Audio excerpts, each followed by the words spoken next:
Hello കൂട്ടുകാരെ, എല്ലാവർക്കും ചൈതന്യ ചൈതു കാർട്ടൂണിലേക്ക് സ്വാഗതം.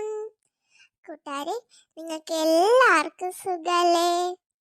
നിങ്ങൾ ആദ്യമായിട്ടാണ് നമ്മുടെ ചാനൽ കാണുന്നതെങ്കിൽ ചാനൽ ഒന്ന് സബ്സ്ക്രൈബ് ചെയ്യണം കൂട്ടുകാരെ. അതുപോലെ തന്നെ നിങ്ങളുടെ പേര് ഞാൻ എൻ്റെ വീഡിയോസിലൂടെ പറയണമെന്നുണ്ടെങ്കിൽ കമൻറ്റ് ചെയ്ത് കഴിഞ്ഞാൽ ഞാൻ ഉറപ്പായിട്ടും അടുത്ത വീഡിയോസിൽ നിങ്ങളുടെ പേര് പറയാട്ടോ. എന്നാൽ നമുക്ക് ഇന്നത്തെ വീഡിയോയിലോട്ട് പോയാലോ?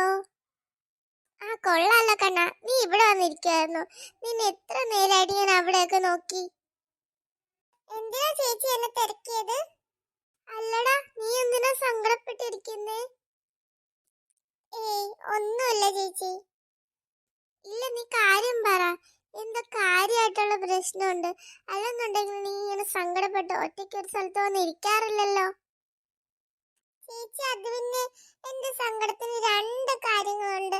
എത്ര ദിവസമായി ചേച്ചി കത്തേന്റെ കൂടെ കളിക്കാൻ വന്നിട്ടും എന്നോട് മിണ്ടാൻ വന്നിട്ടും ഒക്കെ. അവക്ക് എന്താ ഇപ്പൊ എന്റെ ഒരു മൈൻഡ് ഇല്ലാത്തത്? അത് മാത്രമല്ല, എല്ലാ പ്രാവശ്യവും ഞാനും കാത്തും കൂടിയല്ലേ ക്രിസ്മസ് ഫ്രണ്ടിനുള്ള ഗിഫ്റ്റ് സെലക്ട് ചെയ്യാൻ പോവാറ്. ഈ പ്രാവശ്യം ഞാൻ അവളെ വിളിച്ചിട്ട് അവള് വരുന്നില്ല ചേച്ചി. എനിക്ക് അതുകൊണ്ട് അതിനൊന്നും ഒരു മൂഡ് തോന്നുന്നില്ല. അവളാണെങ്കിൽ പുൽക്കൂട് വെക്കാനോ ഡെക്കറേറ്റ് ചെയ്യാനോ ഒന്നും വരുന്നില്ല. അതാണോ കാര്യം? അത് ഞാൻ ശ്രദ്ധിക്കാതിരുന്നില്ല കണ്ണ. അവള് നമ്മുടെ പഴയ കാത്തുവേ അല്ല. അവക്ക് എന്തൊക്കെയോ മാറ്റങ്ങളുണ്ട്. അതെ ചേച്ചി, അവളുടെ ഓരോരോ മാറ്റങ്ങൾ എന്നെ വല്ലാതെ തളർത്തുന്നുണ്ട്. ഏയ് പോട്ടടാ, അവക്ക് നിന്നെ മൈൻഡ് ഇല്ലെങ്കിൽ എന്താ, നമുക്ക് വലിയ മൈൻഡ് കാണിക്കാൻ പോകണ്ട. എന്തായാലും അവളുടെ പ്രശ്നങ്ങളൊക്കെ കഴിയുമ്പോഴത്തേക്ക് അവള് തിരിച്ചു വന്നോളൂ.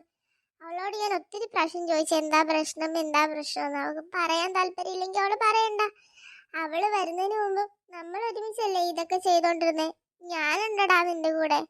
നമുക്ക് കിച്ചേട്ടനെയും കൂടി വിളിച്ചിട്ട് എല്ലാം ശരിയാക്കാം കേട്ടോ. നീ സങ്കടപ്പെടാതിരിക്കും. എന്നാലും ചേച്ചി, അവളെ കൂട്ടാതെ നമ്മള് ഇതൊക്കെ ചെയ്യുന്നത് എങ്ങനെയാ? എടാ, നീ എന്താ വിചാരിക്കുന്നേ? ഞാനിതെല്ലാം സന്തോഷത്തോടു കൂടി ചെയ്യുവാണെന്നാണോ? അല്ലടാ, നമ്മൾ ഇതൊക്കെ ചെയ്ത് നമ്മൾ ഇതിൽ ഇൻവോൾവ്മെന്റ് കാണിക്കുമ്പോഴത്തേക്കും അവൾ എന്തായാലും വന്നോളൂടാ. അപ്പൊ അവളുടെ സങ്കടവും പിണക്കവും എല്ലാം മാറിക്കോളൂന്നേ. അതിനൊക്കെ വേണ്ടിട്ടല്ലേ നമുക്കൊന്ന് ശ്രമിച്ചു നോക്കാം. ഓ, അങ്ങനെയായിരുന്നു. ഞാനോർത്ത് അവളെ ഒഴിവാക്കിയിട്ട് നമുക്ക് എല്ലാം ചെയ്യാന്നായിരിക്കും ചേച്ചി ഉദ്ദേശിച്ചെന്ന്. അവളെ ഒഴിവാക്കിയിട്ട് ഒന്നും ചെയ്യാൻ ഞാനില്ല ചേച്ചി. ചേച്ചി പറഞ്ഞില്ലേ അവള് വരുന്നതിന് മുമ്പ് നമ്മൾ ഒരുമിച്ചായിരുന്നെന്ന്. നമ്മൾ എന്നും ഒരുമിച്ച് തന്നെ ഇരിക്കും ചേച്ചി. പക്ഷെ നമ്മുടെ 4 പേരുടെ ഇടക്കുണ്ടല്ലോ, അവള് ഇവള് അവൻ ഇവൻ ഒന്നും ഒരു വേർതിരിവില്ലല്ലോ ചേച്ചി. നമ്മള് 4 പേരും ഒരു അച്ഛന്റെ അമ്മയുടെ മക്കളെ പോലെയല്ലേ ചേച്ചി. നമ്മൾ ഒരിക്കൽ പോലും ചിന്തിക്കാൻ പാടില്ലെന്നല്ലേ അച്ഛൻ പറഞ്ഞിട്ടുള്ളേ അവര് രണ്ടുപേരും വേറെ ആണെന്ന്.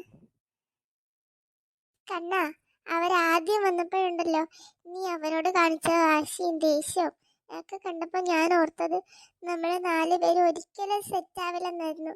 നിനക്ക് സെറ്റാവാത്തതൊന്നും ഞാൻ നിന്നെ അടിച്ചേൽപ്പിക്കാൻ ശ്രമിക്കില്ലായിരുന്നു.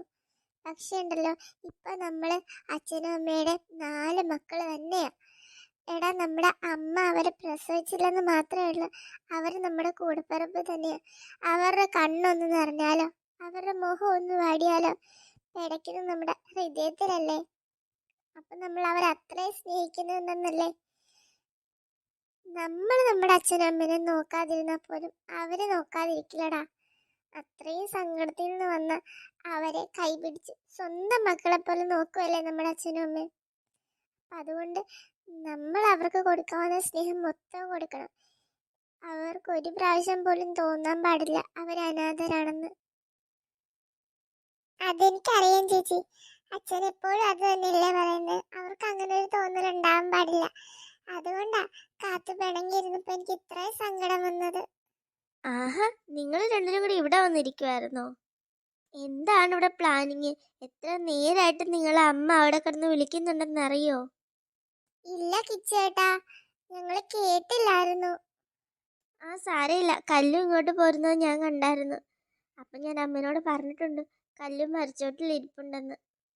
ഇവിടെ എന്തൊരു മഞ്ഞാ, അകത്തോട്ട് വാന്നേ. വെറുതെ മഞ്ഞ് കൊണ്ട് പനി പിടിപ്പിക്കണ്ട. ഈ വെക്കേഷൻ നമുക്ക് അടിച്ചു പൊളിക്കാനുള്ളതല്ലേ. അല്ല, ക്രിസ്മസ് എക്സാം ഒക്കെ എങ്ങനെയുണ്ടായിരുന്നു നിങ്ങൾക്ക്? ഞാനത് ചോദിക്കാൻ അങ്ങ് മറന്നുപോയി. ഓ, മൂട് പോയി. ഹോ, ക്രിസ്മസ് അടിച്ചു പൊളിക്കാന്ന് പറഞ്ഞിരുന്നതാ. ഈ ഒരു മൂഡ് എന്റെ മൂഡ് മൊത്തം പോയി. ഓ, എന്തിനാണ് കിച്ചേട്ടാ ഇപ്പൊ ഇത് തന്നെ ചോദിച്ചത്? അതിനെന്തിനാ നിന്റെ മൂഡ് പോകുന്നേ? ഞാൻ എക്സാം എങ്ങനെ ഉണ്ടായിരുന്നല്ലേ ചോദിച്ചോളൂ. കിച്ചേട്ടാ, ഞാൻ ഈ പ്രാവശ്യം എക്സാം ഒന്നും വലിയ കാര്യമായിട്ടൊന്നും എഴുതിയിട്ടൊന്നുമില്ല. ഞാൻ എക്സാമിന് ജയിക്കുമെന്ന് എനിക്കൊന്നും തോന്നുന്നില്ല. അതുകൊണ്ടാ ഞാൻ പറഞ്ഞ എന്റെ മൂഡ് മൊത്തം പോയിന്ന്. ആ, അങ്ങനെ വല്ലതും ആണെന്നുണ്ടെങ്കിൽ അച്ഛന് വടി മേടിച്ചു കൊടുക്കണം ഞാനായിരിക്കും. ഞാൻ എന്ത് കഷ്ടപ്പെട്ടാ നിന്നെ പഠിപ്പിച്ചത്. ആ, എക്സാമിന് ഇങ്ങനെ മാർക്ക് കുറഞ്ഞ കണ്ണാ നിന്നെ ഞാൻ ശരിയാക്കി തരാം. കണ്ണ, അത് കിച്ചേട്ടൻ പറഞ്ഞ ശരിയാട്ടോ. എക്സാമിന് ഇങ്ങനെ മാർക്ക് പറഞ്ഞാൽ ഞാനും നിന്നെ ശരിയാക്കും. ഞാനും കുറെ കഷ്ടപ്പെട്ട് നിന്നെ പഠിപ്പിക്കാനായിട്ട്. ഓഹോ, അപ്പൊ നിങ്ങൾ രണ്ടും ഒറ്റക്കെട്ട്. ഞാനിപ്പോ പുറത്തായല്ലേ? ആര് പറഞ്ഞു നീ പുറത്തായെന്ന്? ഇച്ചിരി മാർക്ക് കുറഞ്ഞു പോയാൽ അതങ്ങ് സഹിക്കണം. അടുത്ത പ്രാവശ്യം ഞാൻ നികത്തി ഫുൾ മാർക്ക് മേടിച്ചോളാന്നേ. ഇത് തന്നെയല്ലേ കുറെ നാളായിട്ട് നീ പറയുന്നേ? അത് ശരിയാ. ഇവ സ്കൂളിൽ പോകാൻ തുടങ്ങിയ കാലം തൊട്ട് ഞാൻ കേൾക്കുന്നതാ, പിന്നെ മേടിച്ചോളാം എന്നുള്ളത്. അതൊന്നും ഇവിടെ നടക്കില്ല കണ്ണാ.